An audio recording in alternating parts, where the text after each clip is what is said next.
really thrilled to have Toni Gattone with me today, who has written a fantastic book on adaptive gardening.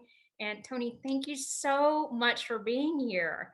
Oh, it's my pleasure, Heather. I mean, we only met a few weeks ago, but it was like, yes, instantly. Let's do this. This will be fun.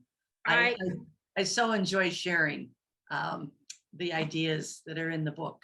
Yeah, I I completely agree. And it doesn't matter what season you are in your life, adaptive gardening really works for every gardener, don't you think? exactly. And the real, it isn't microclimate specific because I really don't address plants Right. aside from, shrubs are easier than perennials and perennials are easier than annuals in terms of maintenance level. Agreed. But it's appropriate no matter what zone you're in. What That's zone and what age, right? I mean, exactly. certainly we have all been there. And I think you were inspired by this book because you had an injury. Do you want to tell our audience about that? Well, it's I inherited a lot of really wonderful things from my Italian mother. Her bad back was not one of them. And I mean, I grew up watching her crooked. Her hips were one hip was higher than the other. And I'd hear that. "Ugh." But do you think she went to a doctor? No. She just powered through her day. And as I got older, I started experiencing the same thing. And it was Right. my chronic bad back that brought me to discover adaptive gardening. And I got excited about it because I thought, well, I'm not alone. Here in Marin County, where I live, it's 25% of the people are over 65. Right. So I thought, maybe other people need to hear this. And that's when the journey began. And I think, what I found about your book is there were so many practical tips for how to prepare your day for gardening and how to really not try to eat the whale. Because I have a tendency to kind of want to be like the Tasmanian devil when I go outside. And I'm like, I know. We ooh, all that do it. needs to be done. And this needs to be done. And I have a pretty large property here with a very substantial tiny forest. And I have learned the hard way that I can't do that. I just make myself crazy and then I don't set out to do what I intended to do. And I really love that you're setting up the gardener to see success by breaking these tasks into little tiny bite-sized pieces. Exactly. And I think what you're describing, Heather, is what every gardener goes through. We love to garden with gusto. We get out there and I mean, I used to spend the entire weekend working and I just can't do that anymore. I have this 35-year-old mind in a 73-year-old body. Right. And the mind says, oh, just finish doing what you're doing and then you can go in. And then I find something else to do.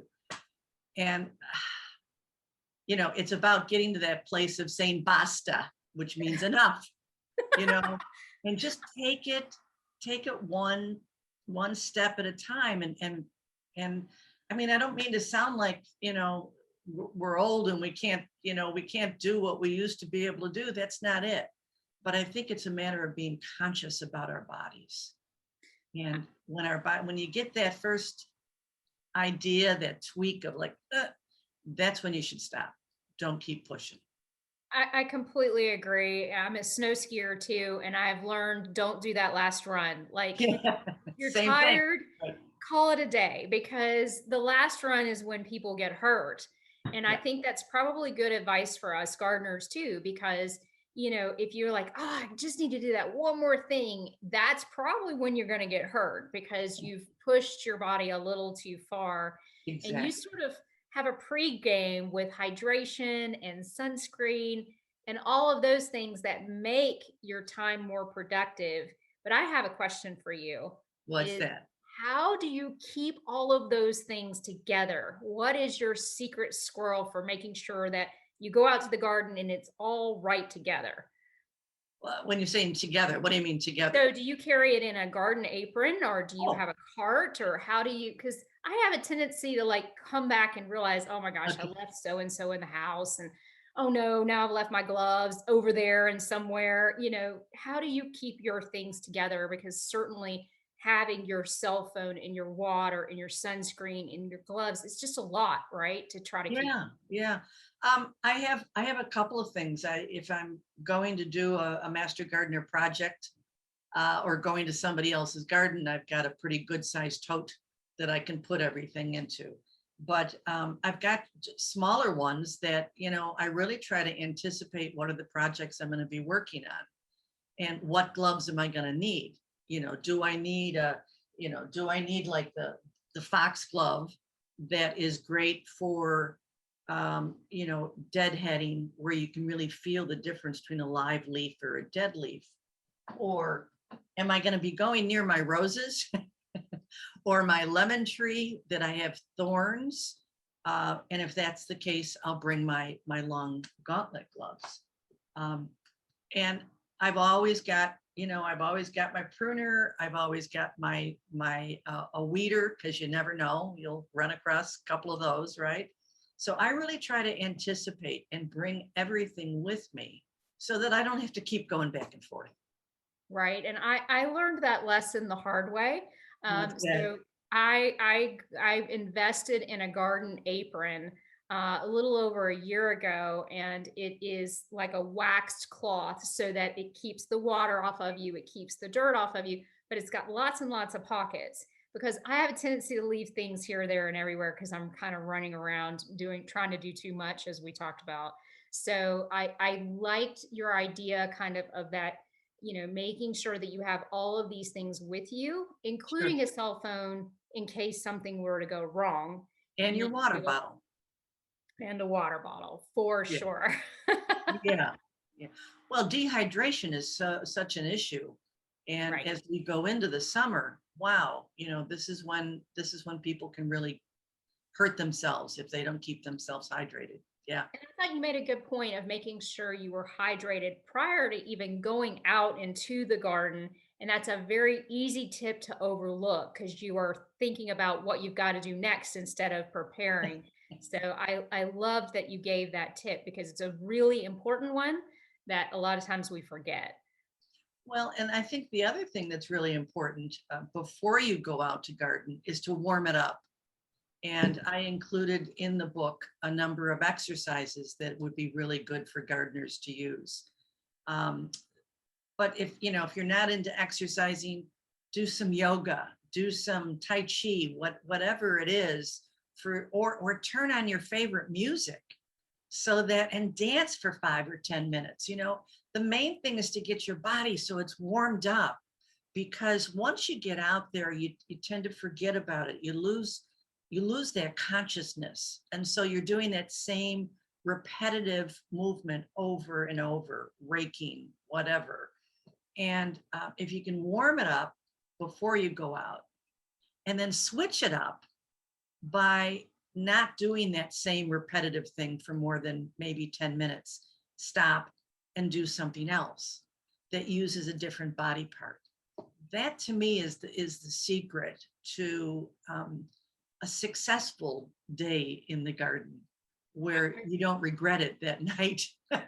Exactly. I will say that's one thing that I really felt was a great tip for any gardener of any age is thinking about being conscientious of repetitive motion because I have a tendency to say, okay, I'm going to cut back the roses today. Well, that's that same motion over and over again. Not Yes. to mention that I was out in my tiny forest several weeks ago and I saw some multiflora rose that has moved back in, some barberries, and my neighbor had left out his clippers, his long-handled pruners. And I'm like, okay, I'm gonna borrow the pruners for a few minutes while I'm out here.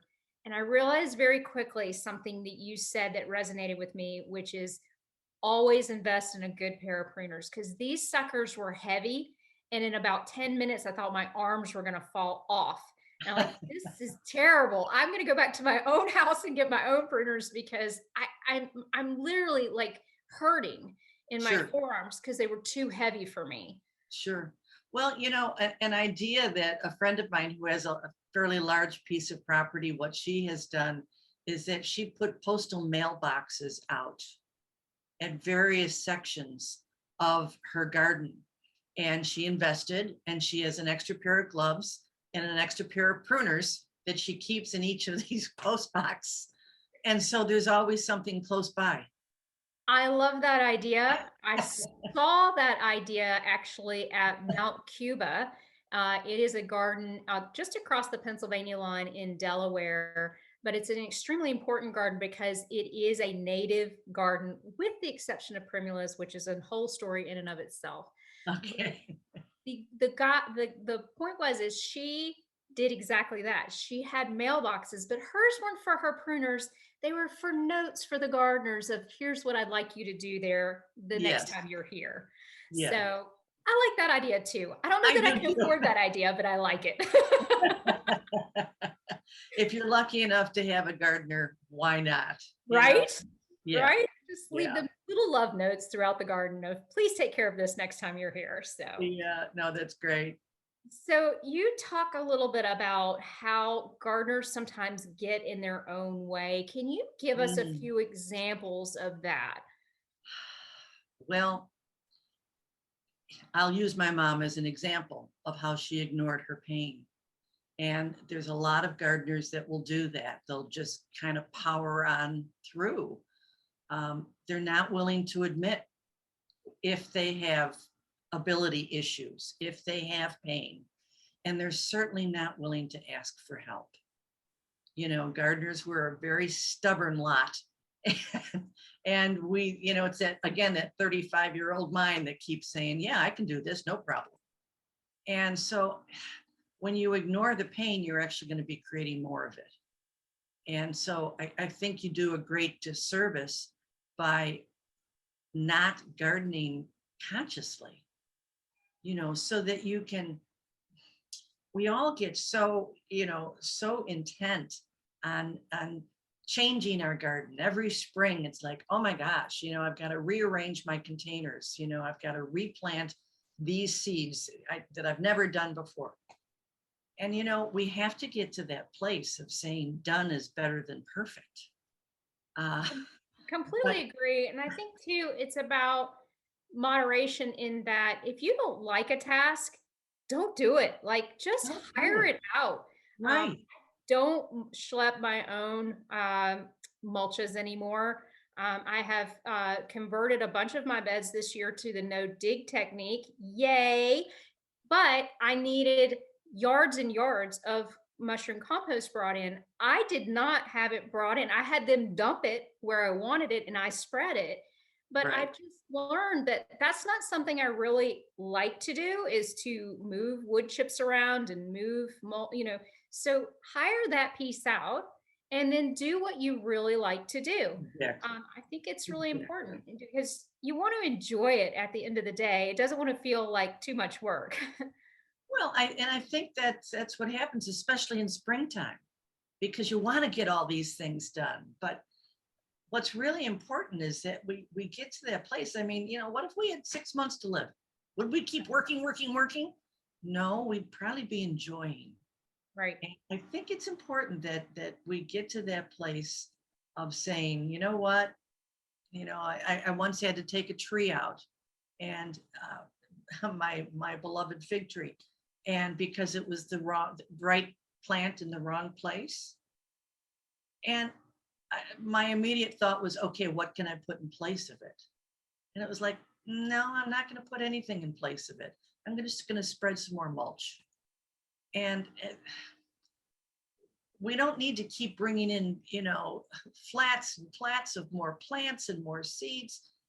Do what you need to do so that you have the beauty that you want from your flowers, from your ornamentals. Put in all, the food that you want to eat, that your family wants to eat, that you want to give to your neighbors or to a food bank. But not every 6 inches does not have to be planted. No, I think it's great advice, and I think sometimes we get overly anxious about I have these invasives. I have to rip them out right now. In fact, I attended a webinar last night where basically that's what the speaker said. And I'm like, wow, that's expensive. And also, it wasn't this is why, it was more, you should. And it just came across very, maybe a little bossy. And I just, was eh, to me, I always tell people, look, yes, I'd like you to plant more natives when it's appropriate. But am I telling you to go rip out your entire landscape today? Absolutely not. First of all, I can't afford to do that. I've removed every barberry over the last year, but I still have burning bush in my yard. As it dies, it will be replaced, and it has been replaced with natives. But I can't afford to go and do thousands of dollars of landscaping in a short period of time, and most people can't. So I Right. think it's also about, being practical and, potentially talking to your gardening friends, because guess what? All of us that have perennials have too many, and we would love to share them with you. Please come Exactly. and get them. So, Exactly. you Like know, I was just out in the garden the other day, and I should know the name of the fern that I'm talking about.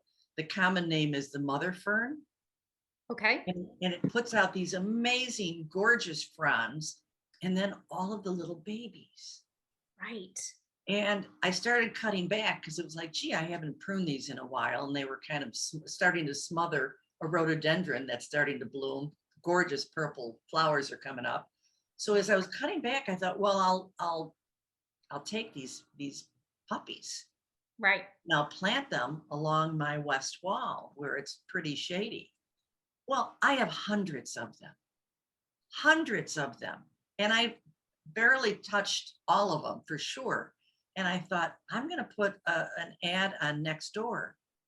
And for anybody who wants to have some free ferns, all they need is a little staple to put them in the ground. Some of them are this big already. Wow. And I thought, well, that's a great way. Share it for Mother's Day. Completely Why not? agree. A mother's fern for Mother's Day. Oh, that's sweet, but it's so true. I Yeah. mean, so I'm doing that on Sunday. I'm having a little plant party here locally for some of my friends. And I'm like, if you'd like perennials for your yard so you can grow more food because you're going to attract more pollinators, please come to tea. And so I'm also whitewashing the fence a little bit because I do have some natives that are going to have to go in the ground at the same time. So, like, dressed appropriately. We're going to be digging things up for you and planting things for me. So I'm getting a little bit of help on Sunday for sure.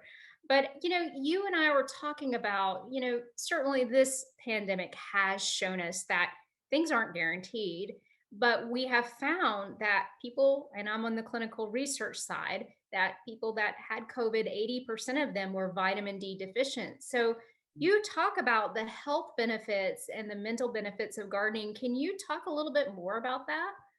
Well, I think that's, yeah, it's fascinating to me that vitamin D, so many people are deficient in vitamin D, myself included. I was shocked. I was absolutely shocked when I got my labs back. But I think, if people can spend, thank God that has dissipated because I am out in the garden more, and I am taking vitamin D with K2 to push it in.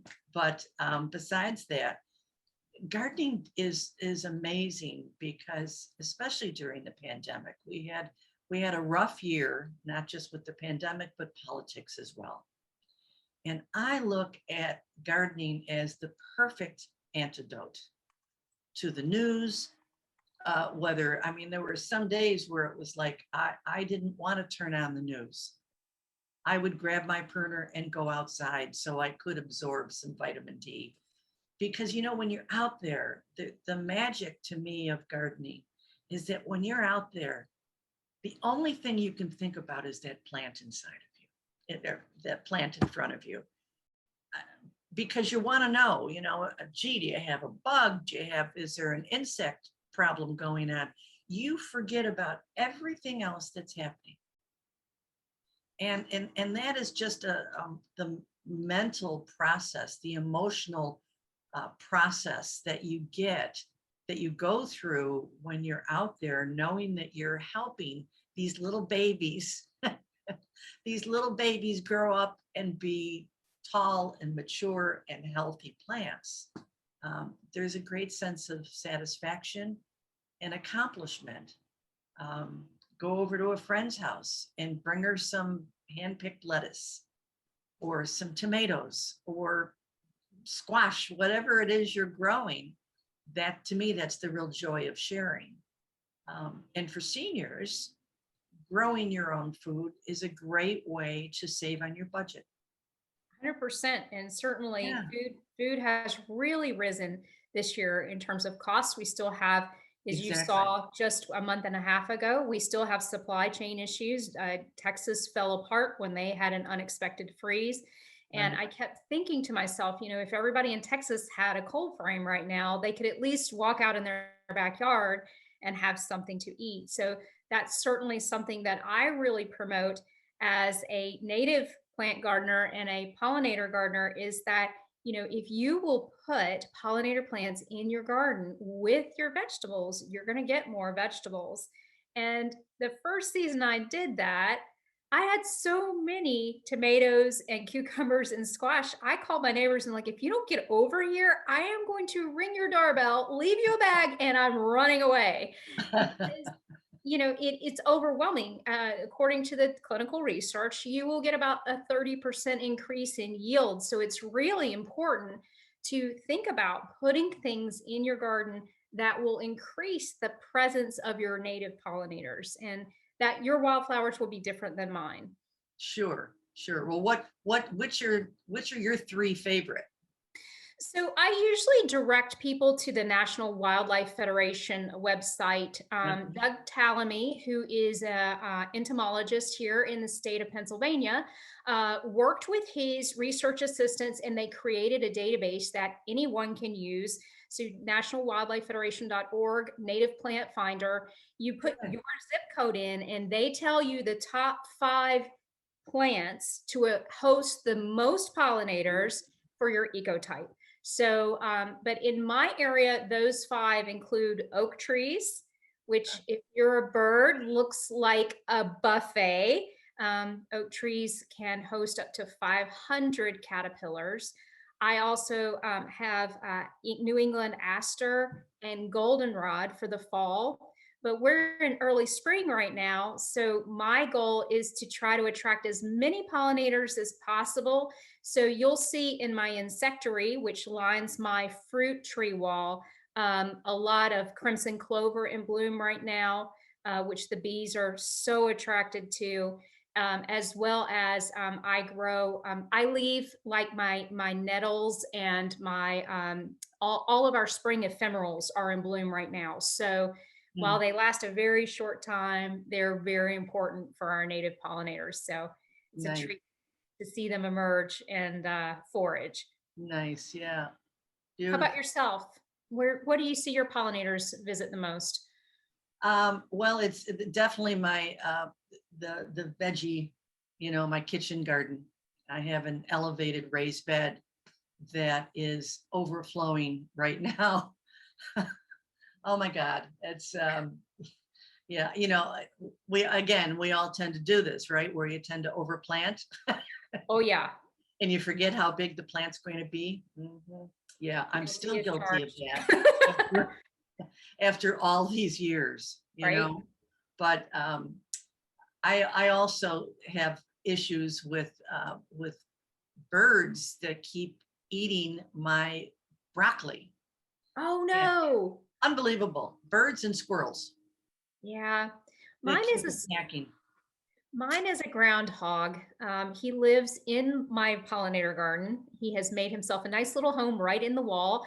And he loves to come and eat one bite out of every tomato. So he and I don't get along in tomato season. I just wish he would eat the whole tomato, but nope, he eats No. one bite out of every one.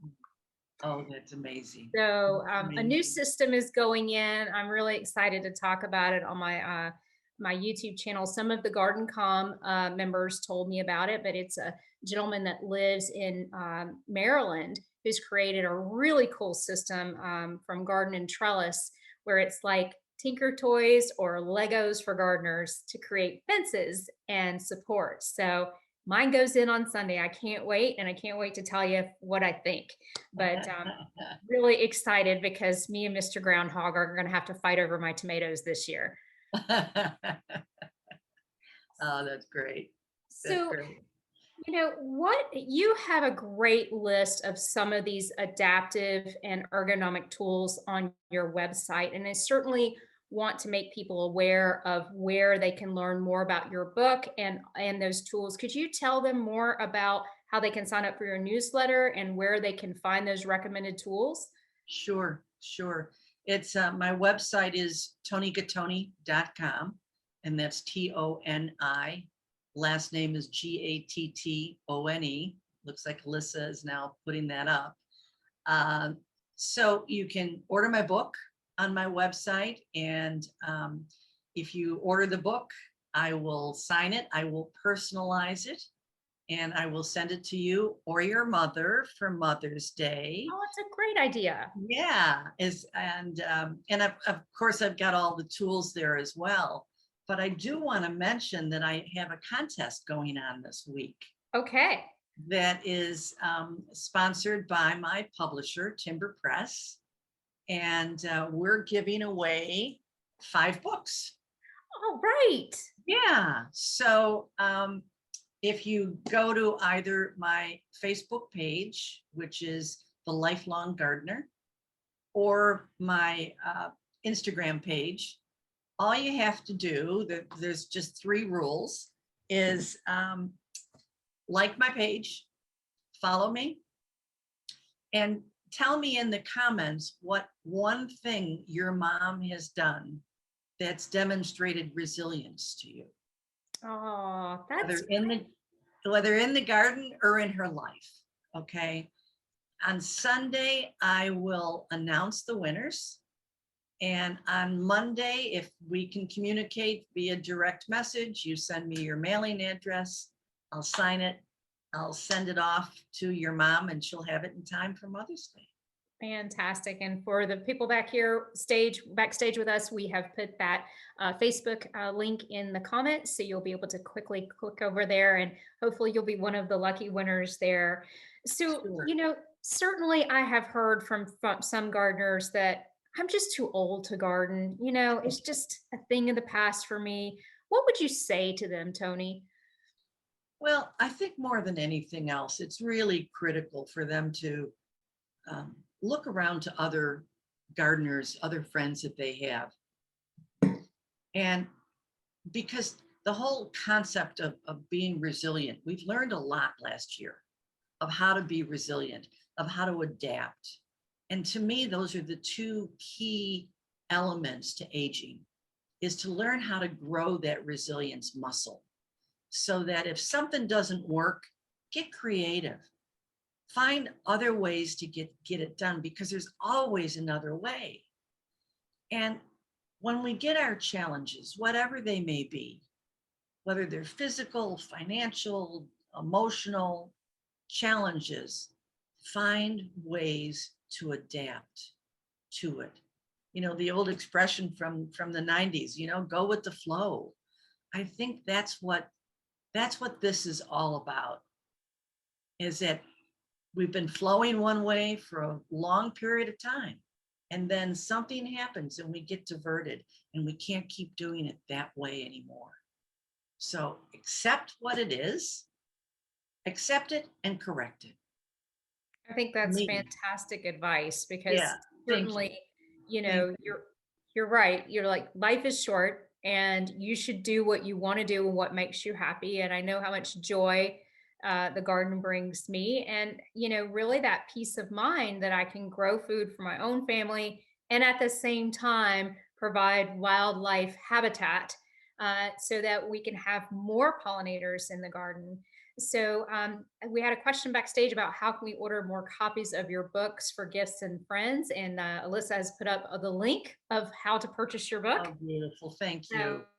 yeah, absolutely. So, in terms of your audience, I see that you've got this really fantastic blog that you do, and you've got such engagement with your audience. what inspires you when you're going to be writing an article or writing your newsletter? What do you typically like to talk about? Well, I typically pull from my own life or experiences that I hear from my friends or my clients when I'm speaking to a group, and people volunteer the vulnerability that they feel, the fears that they fear that maybe they're not going to be able to keep gardening. My attitude is never give up. That's my motto, never give up. So I'm always looking for ways that I can inspire people to bring about change so that it's comfortable, so it's palatable. Because change is scary. Change is scary. But like we found out last year, it's going to keep coming. So we might as well get used to it. Right. And yeah, I just want to, like my last blog was all about what my remedies are for how I take care of my body after I've gardened too long.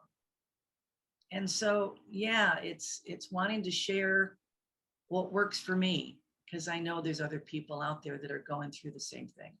Yeah, and I love that post. I'm a tea drinker like you, so I was really excited to see that you like tea. Um, and I like to make tea with herbs and things from the garden. But I think that, in this time, it's really important for people to take care of themselves. And I found personally that gardening was really my salve last year. I don't think I've shared this story with you, Toni, but my husband is a first line healthcare worker. And I was in the car here in Pennsylvania. We were second in terms of strictness of shutdown behind California. And they were like, cancel your cases. And by the way, we don't have enough masks for you. We don't have enough personal protection devices for your staff. And we don't consider you all to be essential. I don't know how long it took me to breathe, but I literally burst out of that car straight into the garden. And I did what I thought I could do, which was hack at, all these multiflora roses and things in my tiny forest because I was terrified. We didn't know what was coming. And, fortunately, I was able to work with our local representatives and get equipment for him and his staff. But it was really super scary that we were going to be sending these frontline healthcare workers into a blaze without a fire hose.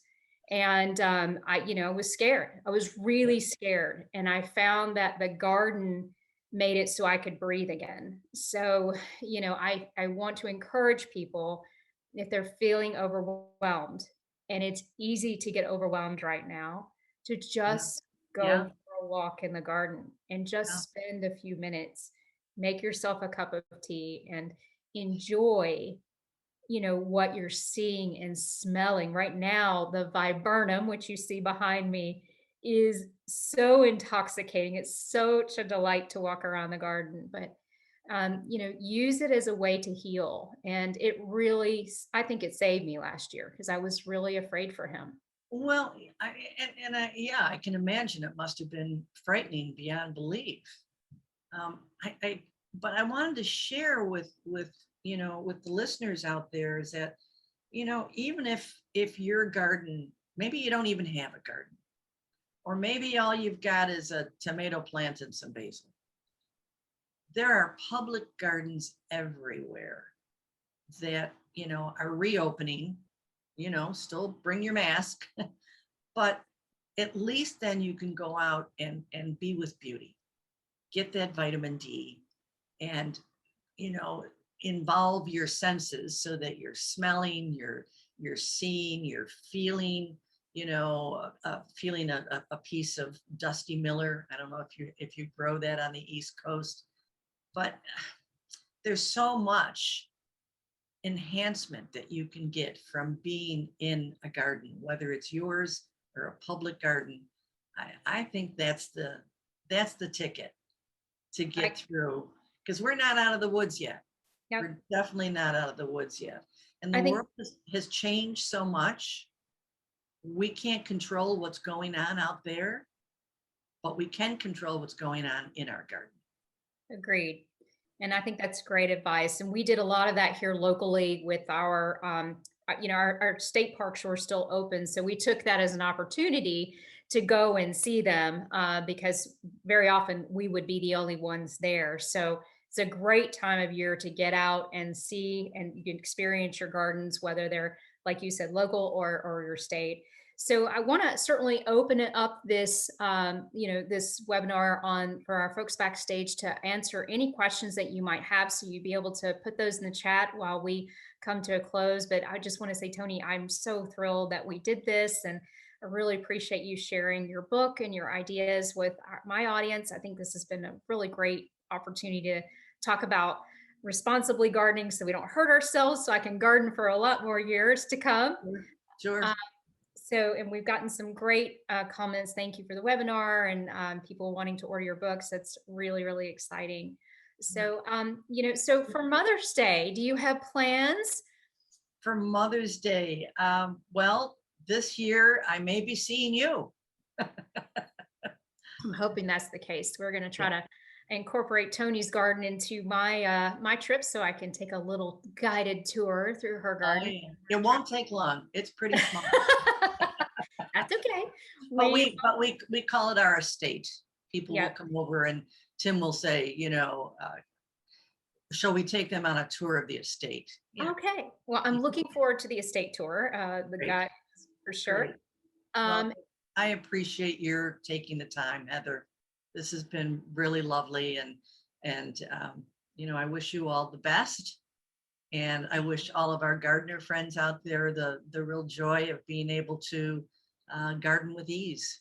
Absolutely. They want. Speaking of that, Randy's asking, do you have any specific techniques that you use, maybe so that you have more sustainability while you're in the garden? You talked a little bit about hydration and stretching before. Are there any other tips or tricks that you'd recommend? Well, I think, there's a lot of different ways that people describe sustainability. My way of looking at it from an adaptive gardening point of view is for the long term.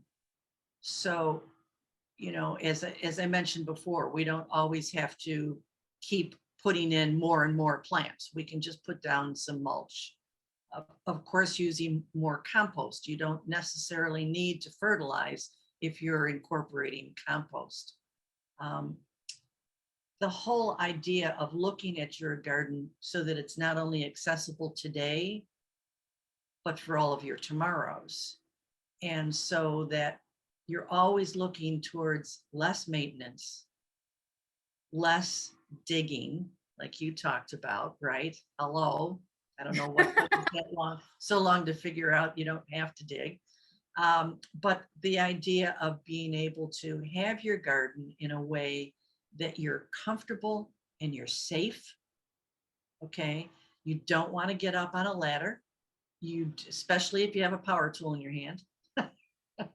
And you don't want, you want to create it in a way where you can have your friends over. That's the whole idea, is to be able to share the joy. Absolutely. And share the beauty with your friends.